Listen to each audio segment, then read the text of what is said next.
Assalamualaikum warahmatullahi wabarakatuh. Selamat siang, salam sejahtera bagi kita semua. Yang pertama-tama marilah kita panjatkan puji serta syukur kehadiran Allah Subhanahu wa taala yang mana Ia telah memberikan kita beribu-ribu nikmat, di antaranya nikmat kesehatan dan kesempatan sehingga kita dapat beraktivitas seperti biasanya.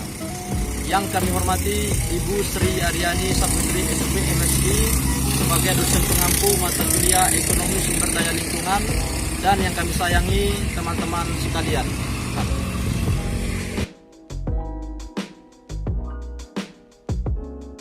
Saya ingin memperkenalkan diri yang berjumlah 10 orang, yaitu yang pertama saya sendiri, nama saya Julhan, yang kedua Beni Hidayat, yang ketiga Dimas Firmansyah, yang keempat Depi Meyanti Tambunan, yang kelima Indri Damayanti Damanik, yang keenam Asar Martua Nasution, yang ketujuh Yenika Milala, yang kedelapan Erlinda Simangunsong, yang ke-9 Tri Gustiawansa, dan yang 10 Tommy Simanjuntak.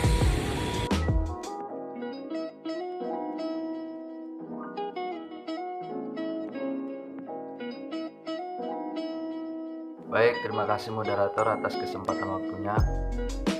Di sini saya akan menjelaskan latar belakang dampak sumber daya lingkungan pada studi kasus emas.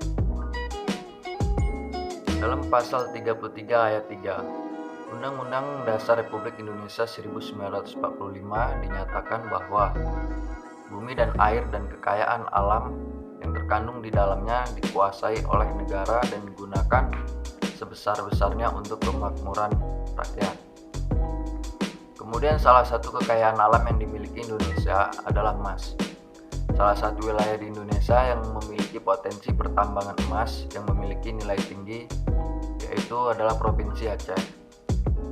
Pada awal tahun 2012 ditemukannya adanya emas di Gunung Botak, Desa Dapa, Dusun Bamsaid, Kecamatan Wipo. Semenjak itu Gunung Botak menjadi salah satu wilayah pertambangan yang didatangi banyak penambang. Kemudian kegiatan penambang emas tanpa izin mulai marak dilakukan dalam beberapa tahun terakhir di Provinsi Riau dan umumnya dilakukan pada bagian sepadan sungai-sungai besar.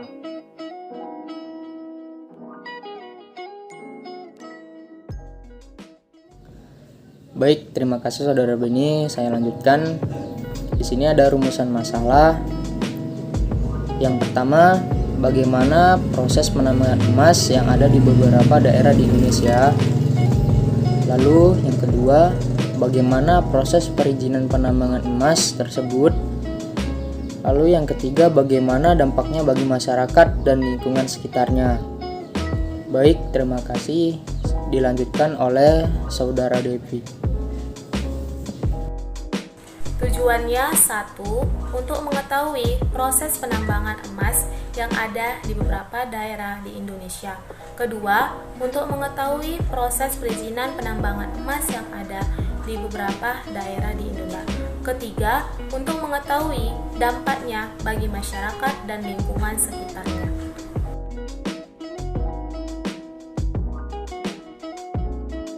Baik, di sini saya akan melanjutkan hasil materi diskusi kami, yaitu studi kasus di Desa Widodaren, Kecamatan Sinunukan, Kabupaten Mandailing Natal. Yang pertama, penambangan emas di Desa Widodaren, Kecamatan Sinunukan, Kabupaten Mandailing Natal dilakukan secara manual, yaitu dengan alat-alat mesin. Yang kedua, penambangan emas di Desa Widodaren tidak memiliki izin dari pemerintah. Yang ketiga, usaha penambangan emas memberikan dampak positif bagi mereka yang berkecimpung di dalam usaha penambangan, yaitu dalam mencukupi ekonomi keluarga mereka. Yang keempat, dampak penambangan emas terhadap lingkungan fisik, yaitu terjadi kerusakan lingkungan akibat buangan limbah dan potensi terjadinya longsor. Terima kasih. Studi kasus di Kecamatan Beutong, Kabupaten Nagan Raya. Hasil penelitian menunjukkan bahwa dampak sosial yang ditimbulkan akibat adanya penambangan emas adalah peralihan pekerjaan masyarakat menjadi penambang emas dan terjadinya kecelakaan serta kematian saat melakukan kegiatan penambangan. Dampak ekonomi yang ditimbulkan adalah peningkatan pendapatan masyarakat, sedangkan dampak lingkungan yang ditimbulkan adalah kerusakan lahan pertanian dan terjadinya banjir dan longsor.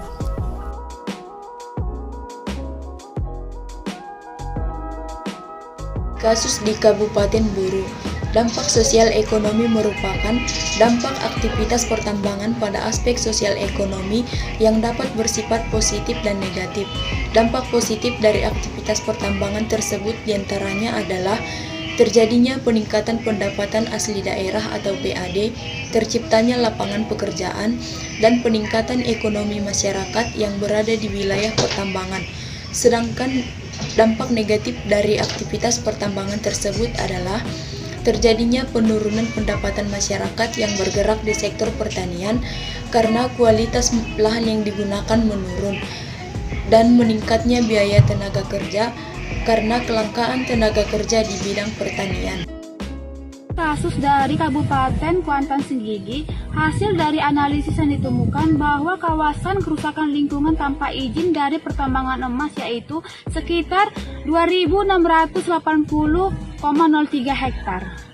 Ini tersebar dari 7 desa atau kelurahan dalam 2 kecamatan. Yang pertama itu kerusakan lahan yang paling luas yaitu di Desa Sungai Paku, yakni 3.322,58 hektar. Dan yang kedua itu terendah yaitu Desa Pulau Padang, sekitar 10,81 hektar. Hal ini berarti kegiatan penambangan di kawasan penelitian sudah mulai berkurang, sehingga status kerusakannya juga mulai menurun. Sekian dan terima kasih.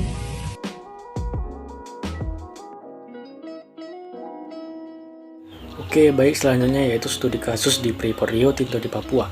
Berdasarkan hasil penelitian yang telah dilakukan, bahwasanya PT Freeport masih melanggar aturan dari pemerintah tentang pengelolaan limbah berbahaya.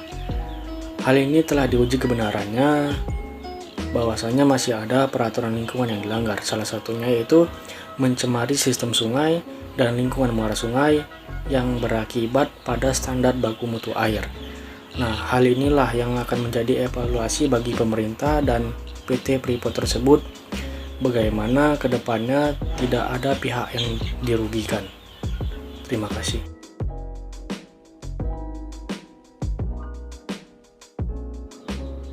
Solusi 1. Diperlukan suatu upaya pengelolaan lingkungan agar dampak negatif yang ditimbulkan akibat dari penambangan emas tidak semakin parah atau semakin meluas. Yang kedua, dampak fisik berupa kerusakan lingkungan harus segera ditanggulangi secara terpadu dan harus tegas menerapkan kebijakan kewajiban pada pengusaha pertambangan. Yang ketiga, proses kegiatan penambangan emas ini pihak pemerintah harus menyampaikan dan memperhatikan daripada perizinan untuk membuka usaha penambangan emas kepada pihak pengusaha penambang supaya nantinya lebih dapat mengantisipasi diri daripada pengambilan hasil bumi dengan memberikan pajak kepada negara.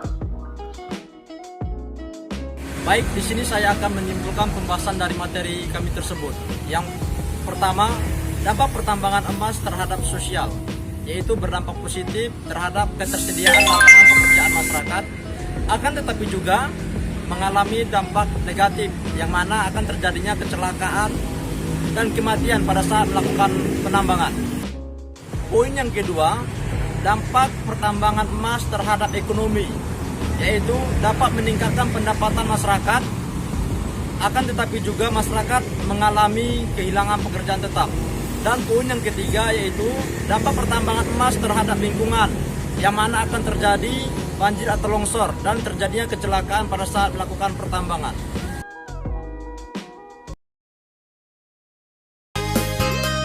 Mungkin cukup sekian hasil presentasi dan pembahasan dari materi tersebut. Kurang dan lebihnya kami mohon maaf. Wabillahi taufiq wal hidayah. Assalamualaikum warahmatullahi wabarakatuh.